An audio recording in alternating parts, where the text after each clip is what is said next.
The root test is very useful when you have series that have powers in them. Suppose the sum of a sub n is a series. The sum of a sub n converges absolutely if the limit goes to infinity of the nth root of the absolute value of a sub n is less than 1.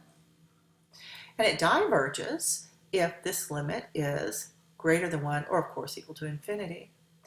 And once again, if it equals 1, then it's inconclusive and you're going to have to use a new test.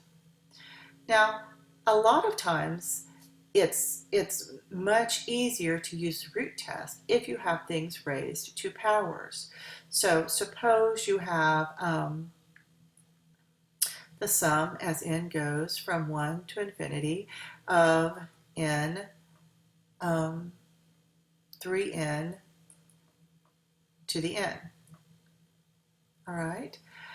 Does this converge and diverge? Clearly, you can look at this and use a little common sense and say, oh, it probably diverges. But if we look at the limit as n approaches infinity of the nth root of 3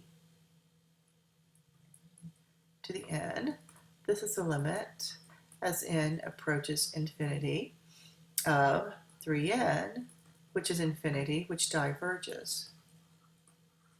So in general, you're going to be wanting to look for something that's raised to a power. So let's use the root test on this. This one is not so obvious. Does this converge or diverge?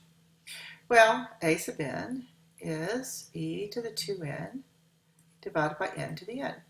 So let me look at the limit as n approaches infinity of the nth root of the absolute value of a sub n, which is the limit as n approaches infinity of the nth root of e to the 2n divided by n to the n. All right, so this is the limit as n approaches infinity, e to the 2n, I'll write it this way, over n, divided by n to the n over n. Pre-cal skills.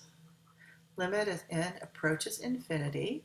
All right, now this is e squared divided by n. And this limit is 0, which is less than 1. Therefore, by the root test, give myself some space, the sum as n goes from 1 to infinity of e to the 2n divided by n to the n converges. As a matter of fact, it converges absolutely. Now notice, this does not tell you what it converges to. It simply tells you it converges.